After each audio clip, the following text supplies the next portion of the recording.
What can you say about a man who wrote almost all of his stories about death and madness? But when it comes to Edgar Allan Poe, what can you expect from someone who was orphaned by 2 years old, lost practically every woman in his life to tuberculosis, someone who was committed enough to being a writer back when writing didn't pay money that he lived in poverty essentially his whole life, having been disowned by his adoptive father? On top of that, he was a particularly harsh literary critic and made enemies of so many other popular minds, calling them frauds and hacks, and sometimes worse, to the point that when he died, one wrote a scathing obituary that made Poe look like a deviant and had it published in the New York Tribune as a way of spitting on his grave. On top of it all, he was a brooding alcoholic. So if you ask me, he didn't write about these things simply because it was some amusing fancy to focus on the macabre. Or, to paraphrase the great philosophical mind of Bane from the Batman movies, he didn't just adopt the dark, he was born in it, molded by it. This man set a foundation for not only gothic short story horror, but as well as mentioned in the previous episode, he invented the modern detective story. A slave to his craft as much as he was to the bottle, he left us with a legacy that speaks for itself. And today, we dive into one of his all-time classics. And make sure to stick around because after the story and the lesson, I have something special, something very different from anything I've done on the show before. You're either going to love it or you're going to message me asking me to never do it again. So stay tuned. I'm Jameson Olson. This is Becoming the Main Character, and today we're experiencing Edgar Allan Poe's The Telltale Heart.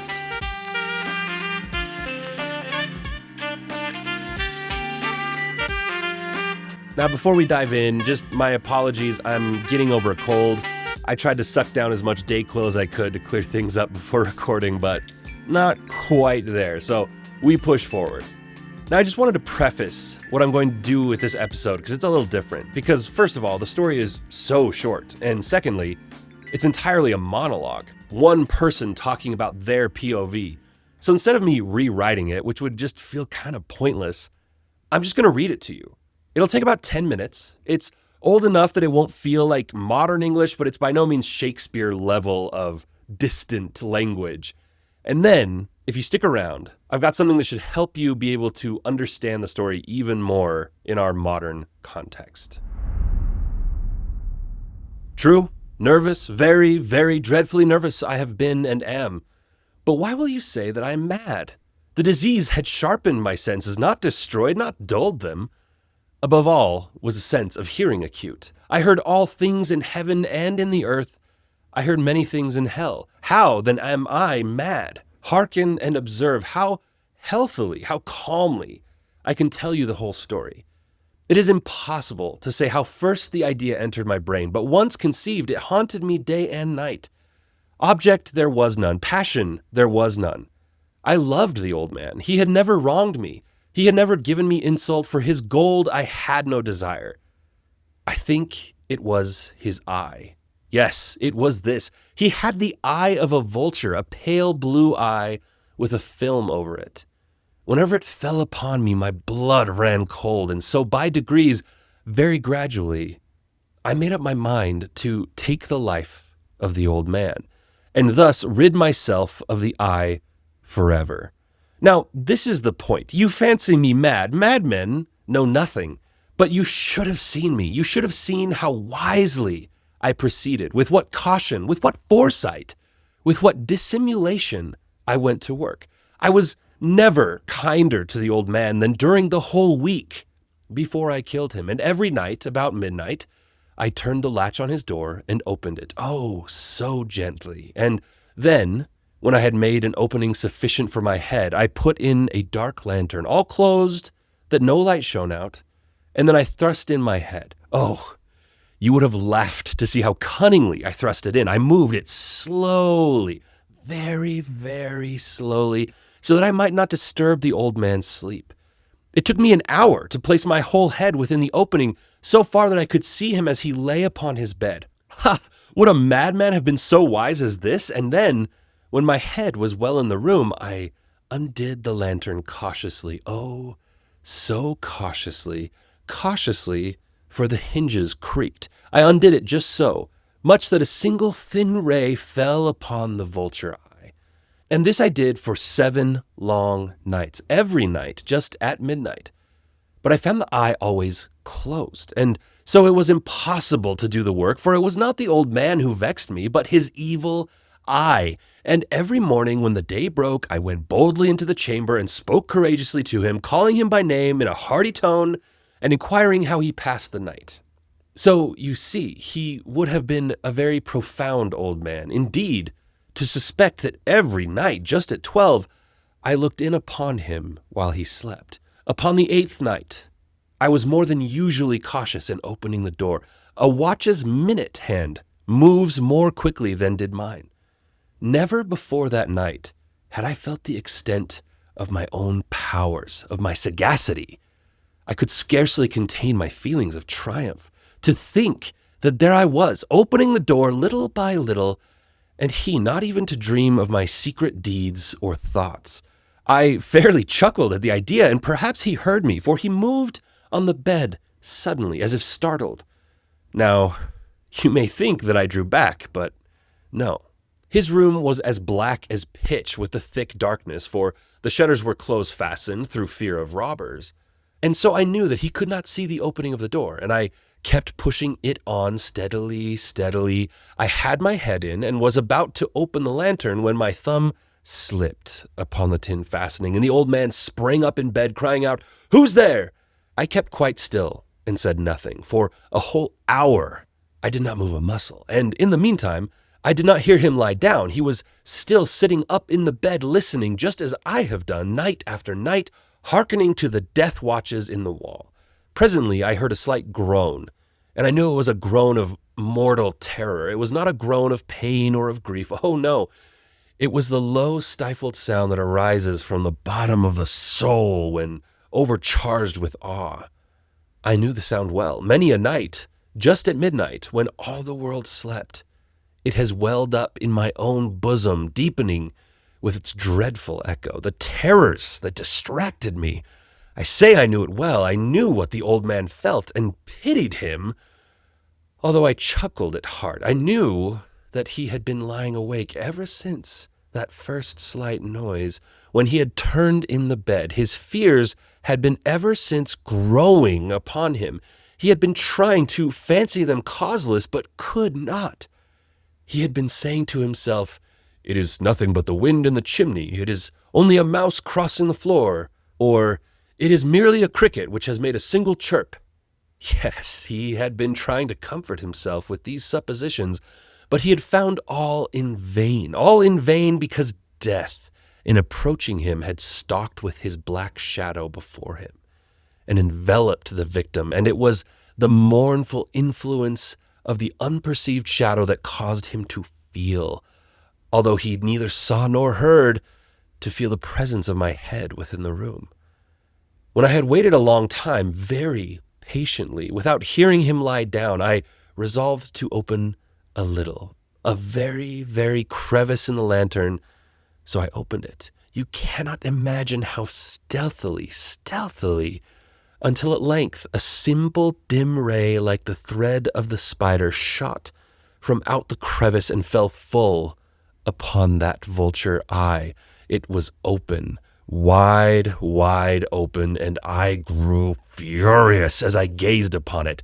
I saw with perfect distinctness all a dull blue with a hideous veil over it that chilled the very marrow in my bones. But I could see nothing else of the old man's face or person, for I had directed the ray as if by instinct precisely upon the damned spot. And have I not told you that what you mistake for madness is but over-acuteness of the sense? Now, I say there came to my ears a low, dull, quick sound, such as a watch makes when enveloped in cotton. I knew the sound well, too. It was the beating of the old man's heart. It increased my fury as the beating of a drum stimulates a soldier into courage. But even yet I refrained and kept still. I scarcely breathed. I held the lantern motionless. I tried how steadily I could maintain the ray upon the eye. Meantime, the hellish tattoo of the heart increased. It grew quicker and quicker and louder every instant. The old man's terror must have been extreme. It grew louder, I say louder, every moment. Do you mark me well? I have told you that I am nervous, so I am. And now at the dead hour of the night, amid the dreadful silence of the old houses, so strange a noise as this excited me to uncontrollable terror. Yet some minutes longer I refrained and stood still, but the beating grew louder. I thought the heart must burst, and now a new anxiety seized me. The sound would be heard by a neighbor. The old man's hour had come. With a loud yell, I threw open the lantern and leapt into the room. He shrieked once only. In an instant, I dragged him to the floor and pulled the heavy bed over him. I then smiled gaily to find the deed so far done, but for many minutes the heart beat on with a muffled sound. This, however, did not vex me. It would not be heard through the wall. At length it ceased. The old man was dead. I removed the bed and examined the corpse. Yes, he was stone dead. I placed my hand upon the heart and held it there many minutes. There was no pulsation. He was stone dead. His eye would trouble me no more. If you still think me mad, you will think so no longer when I describe the wise precautions I took for the concealment of the body. The night waned, and I worked hastily but in silence. First of all, I dismembered the corpse. I cut off the head and the arms and the legs. I then took up 3 planks from the floor of the chamber and deposited all between the scantlings. I then replaced the boards so cleverly, so cunningly, that no human eye, not even his, could have detected anything wrong. There was nothing to wash out, no stain of any kind, no blood spot whatever. I had been too wary for that. A tub had caught all. When I made an end of these labors, it was 4 o'clock, still dark as midnight. As the bell sounded the hour, there came a knocking at the street door. I went down to open it with a light heart, for what had I now to fear? There entered 3 men, who introduced themselves with perfect suavity as officers of the police. A shriek had been heard by a neighbor during the night. Suspicion of foul play had been aroused. Information had been lodged at the police office, and they, the officers, had been deputed to search the premises. I smiled, for what had I to fear? I bade the gentleman welcome. The shriek, I said, was my own in a dream. The old man, I mentioned, was absent in the country. I took my visitors all over the house. I bade them search well. I led them at length to his chamber. I showed them his treasures, secure, undisturbed. In the enthusiasm of my confidence, I brought chairs into the room and desired them here to rest from their fatigues, while I myself, in the wild audacity of my perfect triumph, placed my own seat upon the very spot beneath which reposed the corpse of the victim. The officers were satisfied. My manner had convinced them. I was singularly at ease. They sat, and while I answered cheerily, they chatted of familiar things, but ere long I felt myself getting pale and wished them gone. My head ached, and I fancied a ringing in my ears, but still they sat and still chatted. The ringing became more distinct. It continued and became more distinct. I talked more freely to get rid of the feeling, but it continued and gained definiteness, until at length I found that the noise was not within my ears. No doubt I now grew very pale, but I talked more fluently and with a heightened voice, yet the sound increased. And what could I do? It was a low, dull, quick sound, much such a sound as a watch makes when enveloped in cotton. I gasped for breath, and yet the officers heard it not. I talked more quickly, more vehemently, but the noises steadily increased. I arose and argued with trifles in a high key with violent gesticulations, but the noise steadily increased. Why would they not be gone? I paced the floor to and fro with heavy strides, as if excited to fury by the observations of the men, but the noise steadily increased. Oh God, what could I do? I foamed, I raved, I swore. I swung the chair upon which I had been sitting and grated it upon the boards, but the noise arose over all and continually increased. It grew louder, and still the men chatted pleasantly and smiled. Was it possible they heard not? Almighty God, no, they heard, they suspected, they knew. They were making a mockery of my horror. This I thought, and this I think. But anything was better than this agony. Anything was more tolerable than this derision.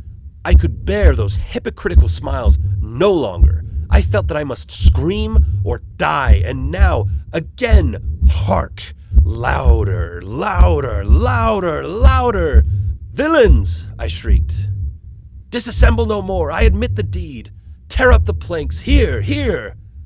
It is the beating of his hideous heart.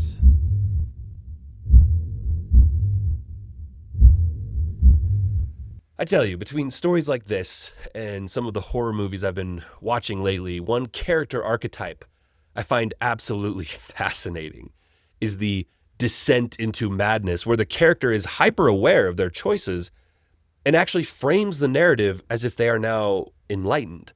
The need of the lying little mind to feel like it's making good choices runs so deep in our subconscious, there are no bounds to how far it will go to tell a story where we're not that bad of a person. I recently saw an interview clip that talked about how Christoph Waltz was asked about how he did such a good job portraying a villain in the movie Inglourious Basterds. And if you've seen it, you know his character. Hans Landa is one of the most chilling antagonists because of how he does all the things he does with a smile on his face and a ready laugh that would make you think he's just a chill guy. And when he was asked about how he could portray such evil so well, his answer was effectively, I wasn't playing a villain. He didn't think, I have to think like an evil person would think. No, he just had to do the things an evil person would do while treating himself as if he's a force for good, a man of duty and principle who cares about the welfare of those he deems as his tribe. And although, as with many of the examples we cover on the show, I hope and pray none of you find yourself in this very situation where you're so insane that you justify murder as if it were just another day in your life, there are still principles we can take from the story. And for me, the big one is that if we don't have ways to be objective on occasion, we can descend into our own madness, which results in a life that is completely unsatisfactory, surrounded by no one that cares about us. If you don't allow for objectivity through either brutal self-honesty or a trusted group of advisors, you will end up in your own little echo chamber, which leads to really poor choices. But choices that you will convince yourself are actually pretty good. Some people are self-aware enough that they can impose their own evaluations, spotting choices they've made that are actively hurting their future outcomes. But there are plenty of people out there that are so deep in their own narrative that they are incapable of seeing their own flaws. And ironically, anyone listening to this that falls into that second category is the same person who's more likely to chalk it up to, well, maybe other people struggle with that, but not me. The point being, if you can just a single time find enough self-awareness to realize that you don't ever typically see the fault within what you do or say, you're probably someone who needs trusted advisors who can be objective for you. As I was trying to think of real-world examples of people who not only had kind of a descent into madness, and I don't mean that literally, just in terms of they once made great choices and then got to the point where they started making really bad ones, I couldn't help but think of Napoleon. So I re-listened to the part of the How to Take Over the World episode about the reign and ruin of Napoleon, and I just want to summarize the things that stood out to me as I revisited that. When his empire was at its peak, some of the subjugated nations started to act up, as you can imagine. He'd expanded France to take over most of continental Europe. He was physically in bad shape. His empire was honestly too large for him to manage, but he was not about to concede an inch. So when Russia started pushing against his rules, he initiated the campaign that was the beginning of the end. He left with about 500,000 men and came home with about 40,000. That's less than 10%. But many of the deaths weren't even from warfare. They were from the inability to survive the harsh winter conditions when they had to rely on a supply line that was 1,000 miles away. As the political situation continued to deteriorate, his military expertise wasn't the problem. He could still win battles if he had enough men, but the problem was he had made too many enemies both in and out of his own government. His pride was the final death stroke. He turned down offers that would have shrunk his empire but still left him commanding a pretty large chunk of territory that's larger than France is today, but eventually he was exiled. At this point, his power was a memory that he could not let go of. I can almost imagine Napoleon if you were to hear him try to describe those final years and months of his rule by starting out with, "But why will you say that I am mad?" And then proceeding to applaud himself as he describes the genius behind taking the majority of his forces deep into enemy territory and how a madman would not have planned it out as well as he had. It's not that this parallel is perfect to our story, but you can see how similarly someone could convince themselves that they were in the right to do the insane things they did. Napoleon is one of the most ambitious and brilliant minds that ever walked the earth, and he let that convince him that he was invincible. And that was the same idea that ultimately led to his utter defeat. Just look at Theranos or Firefest for modern examples of what happens when people get so out of touch with reality that their self-narrative becomes a complete fabrication. You are capable of convincing yourself of anything. That should both embolden and terrify you. We've talked before about how you can use your self-narrative to change your path, but that doesn't guarantee your path is going to be a positive one if you're not careful. Because that's how you end up in a place where you never do anything wrong, and anything that goes wrong is always someone else's fault, and you have a reason why it wasn't your own fault. Let's briefly look at some of the specific reasons the narrator of this story gave to either provide evidence for the claim of not being crazy or just as justification for their actions. Also, fun fact, I think most people just assume this is a man, but historians point out that the story sure implies the idea that the narrator was a domestic employee of the old man. And at this time, unless you were rich enough to have a full staff, including a butler, domestic servants were almost always women. So maybe check your sexist opinions that a crazy murderer is a man at the door for a second, all right? But first up, quote, "Object there was none, passion there was none. I loved the old man. He had never wronged me. He had never given me insult. For his gold I had no desire." So they try to prove that they're not wicked by saying that they had no greedy or evil reason to do this. In fact, they loved the old man. What I left out is the very next line says, "I think it was his eye," and then goes on this insane rant about how the milky eye sent chills down their spine anytime they looked at it until very gradually they made up their mind to kill the old man. So we see how they're softening the blow of the crazy idea by pairing it with a seemingly sane one. I loved the old man. I had no reason to kill him, and I didn't covet his possessions, but yo, this crazy eye has got to go. Okay, next point. Quote, "You fancy me mad. Madmen know nothing, but you should have seen me. You should have seen how wisely I proceeded." Trying to put distance between themselves and what they classify as madmen by saying madmen know nothing, and that if we'd only seen how well planned this was, we know that a madman would be incapable of such an act. And in fact, most of the narrator's reasons have to do with trying to show how genius the choices they made are. For example, quote, "If you still think me mad, you will no longer think so when I describe the wise precautions I took for the concealment of the body." It appears obvious to us that the narrator is dealing with massive amounts of cognitive dissonance where their actions are not aligned with what they claim to be their values. And so the entire telling of their story feels like an attempt to reconcile their evil deed to their self-belief that they are a good person. And even though the choices we make will more than likely be at a much smaller scale of wickedness than this, the process plays out the same for us. Like when a boss blows up at an employee and after they've calmed down, instead of going to the employee to accept their flaw and apologize, they go to other people in the company seeking validation for the fact that the employee had screwed up. Or instead of dealing with your relationship issues, you go to your friends who will more than likely just back up your story because they're your friends, not your partners. It's so much easier to create a fake story about how we are justified than it is to accept that we made mistakes. But if being heroic means seeking to reduce the suffering of not only ourselves but those we love, that means we have to be honest with ourselves about when our actions are the ones that are causing the pain. So we've gone through the story. We've gone through the lesson. Why is there still a chunk of time on this episode? Well, I said I was going to do something different than I've ever done before. And as I worked on this episode, I did think that the ability to understand the descent into madness would hit harder if you weren't having to juggle the older English in your head. And since it's a monologue with no need for a narrator, I decided I wanted to create an updated version of the story in plain 21st century English, and then I'm going to act it out. You can roast me for my acting abilities. I've never trained as one. I just did like a theatrical performance of the original story, but to me, that's different than trying to just act out the character naturally.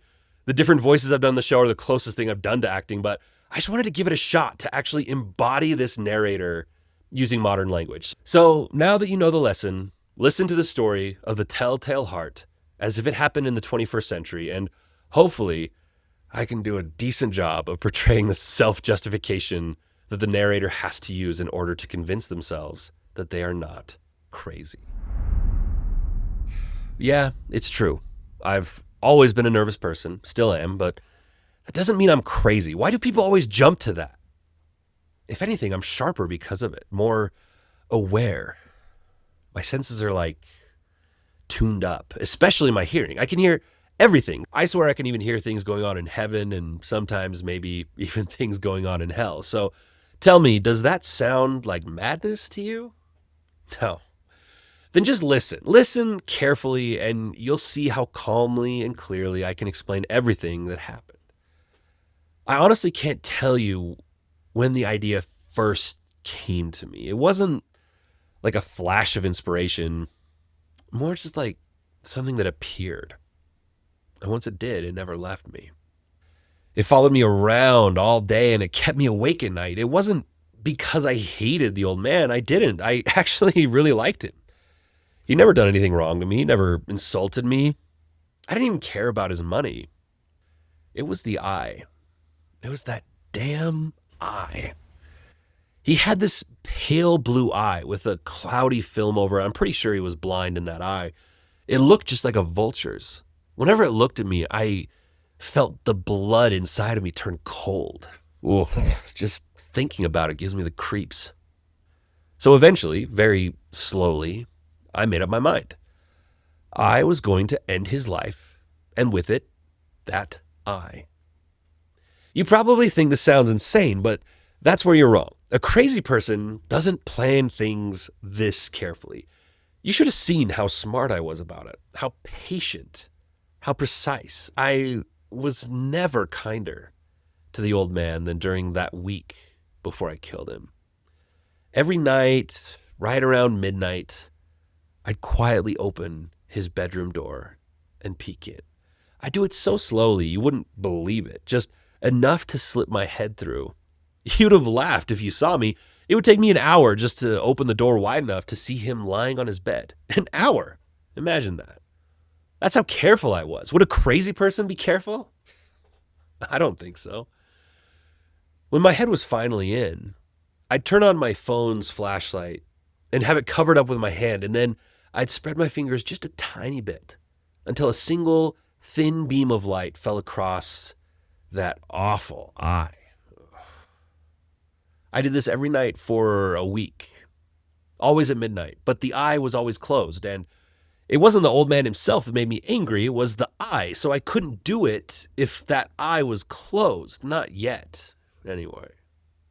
Every morning, though, I'd greet him warmly like nothing was wrong. I'd ask him how he slept. I'd talk cheerfully, call him by name. He had no idea that every night I'd been standing in his room, watching him sleep. The 8th night was different. I was more careful than ever, slower than ever. The minute hand on a watch moves faster than I did. I could feel the power coursing through me. I felt in control. I could barely contain myself. I was smiling, even laughing quietly at how clever I was being. But maybe he heard me because suddenly he moved like he'd woken up. Now you'd think I'd back off, right? But I didn't. I stayed perfectly still. The room was completely dark. The blackout curtains made sure nothing got in, so I knew he couldn't see me.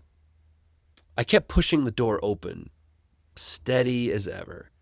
My head was now inside. I was about to turn on my flashlight when the door creaked just a little bit, and the old man sat up straight in his bed saying, "Who's there?" I didn't move. I didn't make a sound. I stood there for a full hour, frozen. I could tell he hadn't gone back to sleep. He was sitting there, listening, just like I'd done before, lying awake at night, listening to those faint ticking noises in the walls, trying to convince himself they were nothing. Then I heard him groan. Not from pain. It was from fear. That low sound that comes from deep inside you when you're terrified beyond reason. I knew that sound well. It's a sound of a person's soul breaking under the weight of dread. I'd made that sound myself many nights. So I understood it. I even pitied him, though part of me found it funny too. I knew exactly what he was feeling. He was trying to tell himself it was nothing. The wind, a mouse, maybe a cricket, but deep down, I think he could feel it. Death was already in the room with him, casting its shadow. And that shadow was me. After a long time waiting, not hearing him lie back down, I decided to turn on my flashlight again, just to crack slowly, carefully, until a thin line of light hit that eye. That hideous vulture eye, and it was open this time, wide open, staring right back at me. That look, it sent me into a rage. I saw it clearly, the pale blue, that cloudy film over it. I couldn't see anything else, just that eye, and then I heard it. A sound, low, dull, and steady, like a watch wrapped in cloth. I knew that sound too. Remember my hearing? It was his heart. It made me angry. That quiet, steady beating like it was mocking me. Still, I stood there, perfectly still, barely breathing, keeping the light steady on that eye. But that sound grew louder, and it beat faster and got louder. The old man's fear was rising. I could feel it. The sound filled the room. It wouldn't stop. It got louder and louder until I thought his heart was going to burst. And then I panicked. What if the neighbors heard? What if someone called the police? No, it had to end right then. I rushed into the room, turning the lights on, and he screamed once, just once. I grabbed him, pulled him to the floor, and threw the heavy bed on top of him. And then it was silent. For a while, anyway. I could still hear his heart beating under the bed, muffled, but steady. I didn't care. No one would hear through the walls. Eventually, it stopped. The old man was dead. I lifted the bed, checked him. Dead, cold. He was gone. I put my hand on his heart. There's nothing. That eye would never look at me again. You still think I'm crazy? Just wait till you hear how cleverly I hid the body. The night was almost over, so I worked fast, but quietly. I cut off his head, his arms, his legs. Then I lifted up a few floorboards in his room and hid everything underneath. I put the boards back perfectly. You never know they'd been moved. There was no mess. There were no stains. I used a tub, so it caught all the blood. It was clean, efficient. Would a crazy person think like that? It was 4 a.m. when I was finally done, and all of a sudden there was a knock at the door. But I went down feeling light, proud maybe even. What did I have to be worried about, right? There were 3 men there, police officers. A neighbor had heard a scream. They'd come to check it out. I smiled and said, "Of course, come in." I told them the scream was just me, that I'd had a bad dream. I said the old man was away visiting family, and then I took them through the whole house. I told them to look wherever they wanted, and finally, I brought them into his room, showing them his belongings, showing that nothing had been taken, everything was untouched. Then I even offered them chairs to sit and rest. I even brought my own chair in and set it down right on top of where I'd buried the body. They seemed satisfied. They sat and talked, and I joined in, answering cheerfully, but after a while, I started to feel uneasy. My head hurt, and there was this faint ringing in my ears.